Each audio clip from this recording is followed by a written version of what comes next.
Aminado itong si Raf sa hamon sa kanilang relasyon ng live-in partner niyang si Pauline.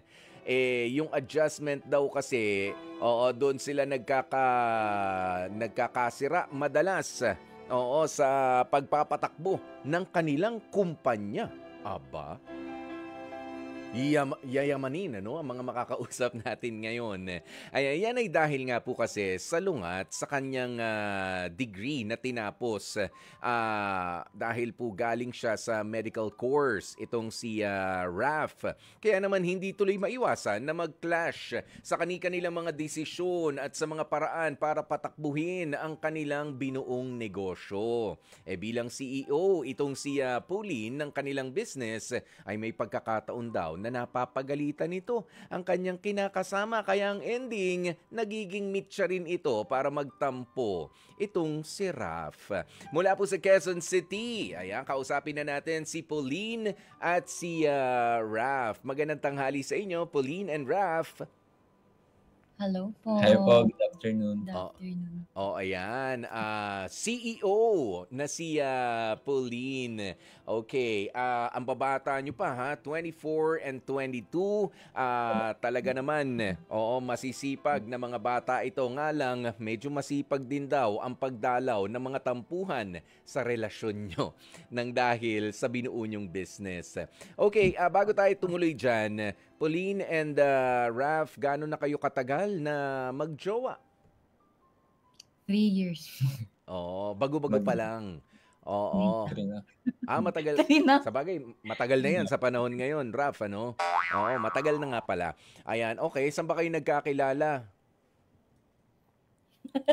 Bumble po, Bumble. Okay. Sa dating app. Tapos, kailan kayo nag-decide na mag-live-in na? On the first day.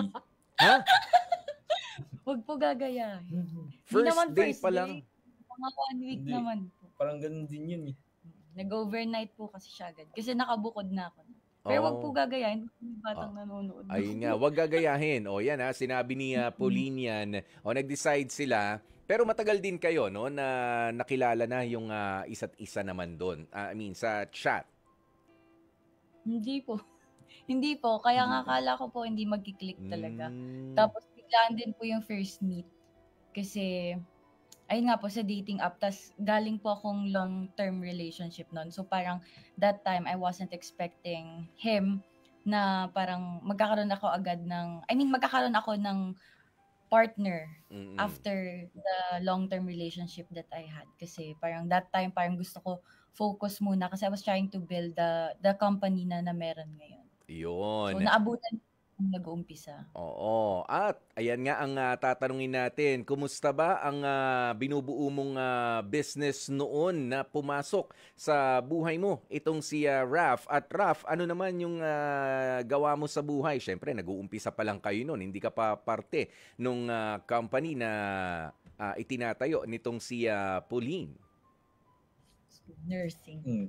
As a school, nag-school po ako nung nakilala ko siya. Tapos siya naman, may... School din. School.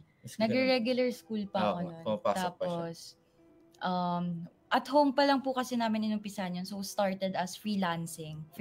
Kasi nasa digital marketing agency industry po kami. So, ganun yung field nung company or nung business. And then, that time, parang nag-start ako with project-based lang until...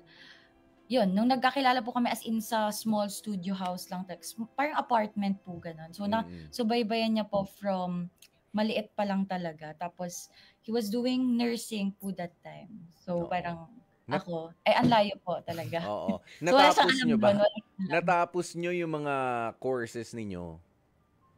Siya po, hindi pa. Ako po, nag-shift po ako to marketing kasi I was in political science back then. Tapos nagtitesis na po ako when I decided to shift kasi ang layo na po talaga ng ginagawa ko dun sa kinukuha kong kurso. And if i-continue ko siya, parang hindi na po kaya kasi political science, it needs a lot of time from me and practicality-wise, given na I was the breadwinner before, I needed to choose the business nung mas kailangan ako and nung na-feel kong magte-take off siya ng mas maayos. So, I needed to do sacrifice. Tapos, di ko po kaya kasi na hindi ituloy. That's why, nag-shift ako agad. Pero homeschool. Naka-homeschool po ako. Ayan, para makatulong na rin doon sa ginagawa mo ngayon. And I believe natutunan mo na ring mahalin, of course, yung business na itinayo mo. 'Di ba? Kaya nga ganoon 'yun eh. 'Di ba? Hindi naman lahat ay sakripisyo. Ngayon, eto na. Naging successful na. Kailan ba nasabi mo na ayun na? Naabot ko na yung tina-target ko noon. At itong si Raf, tumigil na noon, nasa side mo na, tumutulong na lang siya sa'yo, iniwan na ba ang school? Raf, ikaw nga ang sumagot nito, ikaw naman magkwento. Hindi po, nung nakilala ko po kasi siya, para nagka-contemplate na rin ako sa course ko. Kasi gusto ko talaga ng dati sa engineering. At wala naman talaga akong balak talaga sa medical field. Pero wala, ayun yung nakuha ko eh. Tapos noon, parang binitawan ko na siya kasi sa 3 years na pagsasama namin, parang yung ginagawa niya kasi araw-araw na yun lagi. Tapos nakikita ko siya, tapos minsan papahelp siya sa akin. Tapos parang nagugustuhan ko na rin hanggang nasubukan ko. Ayun, parang din na nag-start. Paunti-unti lang naman. Yan. Kasi late lang naman pumasok dito sa company.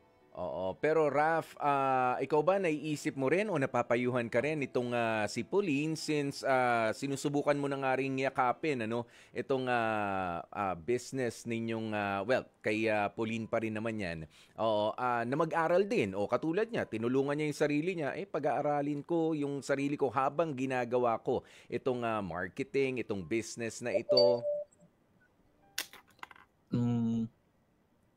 Sa ngayon po.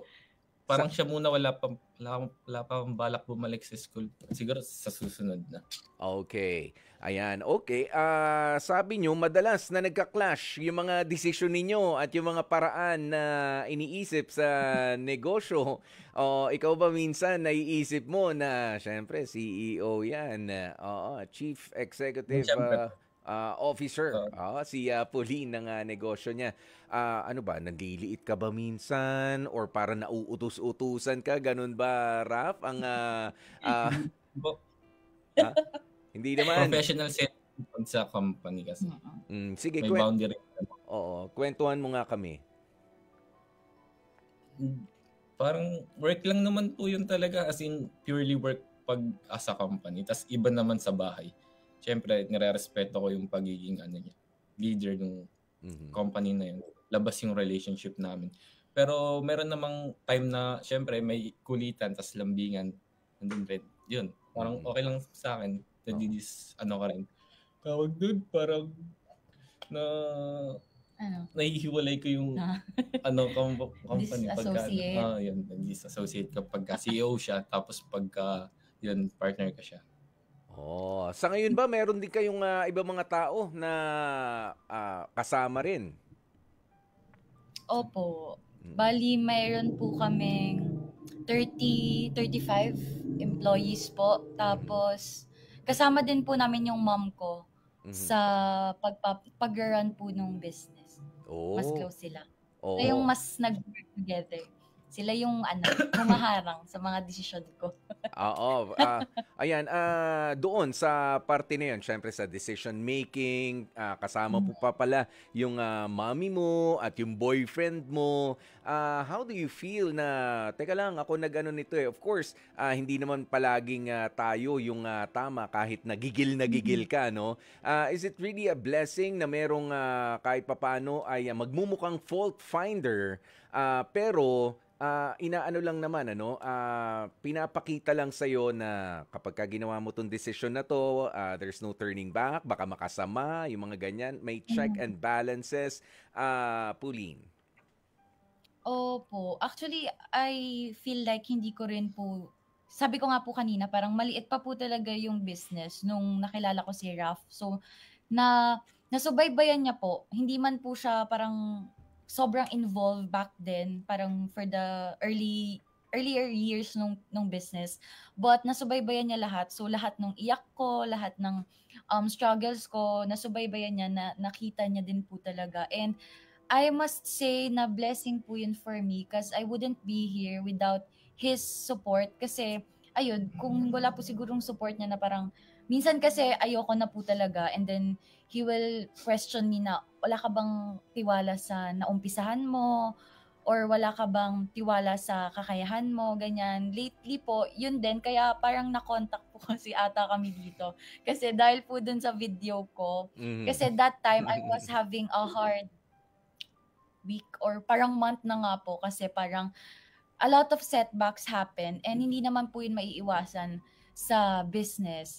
So, wala naman po akong ibang mapagsasabihan kundi siya kasi siya po yung kasama ko sa bahay na alam kong makakaintindi sa akin kasi di ko naman po pwedeng kwentuhan yung mga empleyado ko, ganyan. Kasi, syempre, maaano sila.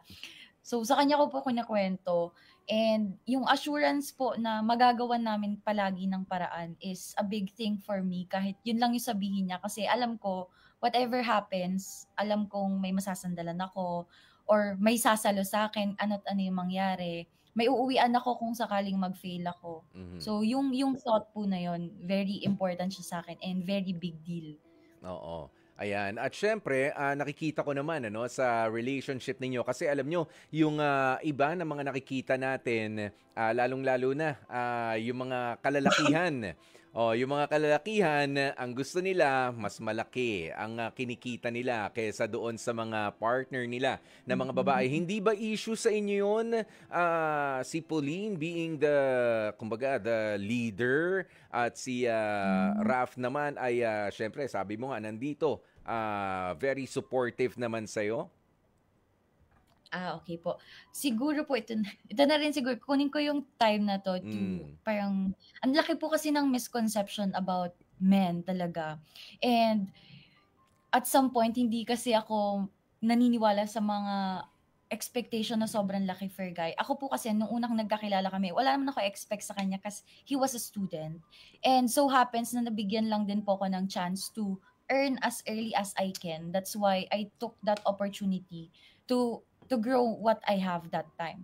So that time na student po siya, syempre hindi ko naman siya pwedeng hut-hutan na, ito, ganito, ganyan. Kasi kumikita ko, you should be earning more than what I have. Hindi po ganun. So, ang una po namin napag-usapan nun, I remember, parang sinabi ko sa kanya, ayoko nang sasama yung loob mo kasi mas marami ako nabibigay. Kasi to be honest po, hindi po ako, nung siya po yung student and then ako po yung working, never po ako umuwi ng magulo yung bahay and that's a big factor for me kasi hindi ako makakapagpahinga if walang maayos na pahingahan. Never po ako umuwi ng walang lutong food, ganyan, ng magulo lahat yung mga pets namin, ganyan. And then, he will drive for me back and forth, samahan ako sa mga meetings ko, wait for me for 6 hours, minsan longer than that. So for me, during those time, yun yung napag-usapan namin. And right now naman po, nung nagba-buy and sell din po kasi siya ng mga motor parts, I can see na hindi naman siya madamot. Doon ko kasi siya nasubukan. Yeah. Kasi yun po yung inaantay ko yung makahawak siya ng sarili niyang pera. Doon ko kasi siya matitest. And nung nakahawak kasi siya ng sariling pera niya, hindi siya nagtitira sa sarili niya.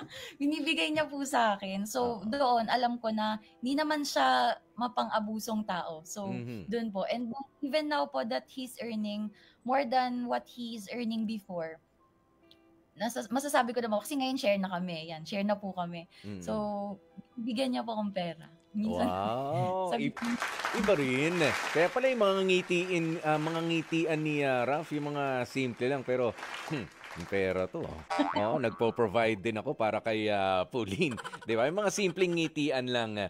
Ayan. Pero, ano ba ang maipapayo nyo, Raf, lalong-lalo na sa mga magkakarelasyon na natatakot?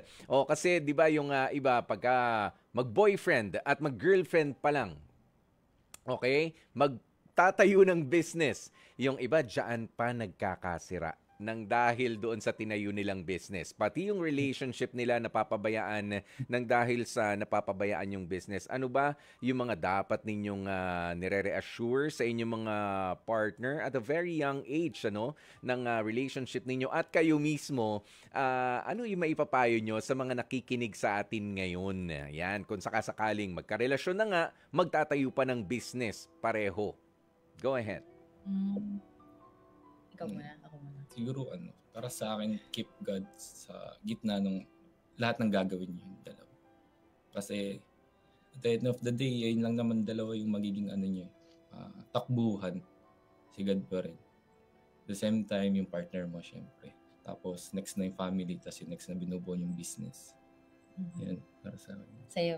Sa akin naman po, yung pagiging accountable, yun, mahalaga po sa akin yan. Kasi yung sa akin po ngayon, nakafocus po ako dun sa pioneer business namin. And then, we ventured out na rin po sa iba. So, we're trying agriculture ngayon. Pinabayaan ko po yun sa kanya kasi wala naman po akong alam sa mga agriculture business. So, siya po yung naghahawak nung ibang business po namin. So, siya po yung accountable doon. Kung nagkamali siya, we can sit down about it. Pero, siya yung accountable doon kasi siya yung decision maker po doon. But at the same time, yung accountability naman sa isang business namin is sa akin. From there po, ma-assess namin ano ba yung mali, ano ba yung ganyan, what should you improve and what should you not do and do moving forward. And siguro po trust, and mahalaga po na ma-set nyo yung boundaries nyo pa rin as business partners and as partner in life. Tapos, siguro po, ma-instill din na ano't anong mangyari, walang sumbatan na magaganap. Kasi, yun po yung namin, parang yun yung on ground namin na ano't anong mangyari sa amin, walang sumbatan kasi he benefited from me, I benefited from his ideas as well. So, parehas po kaming nanalo pa rin kung ano man yung mangyari.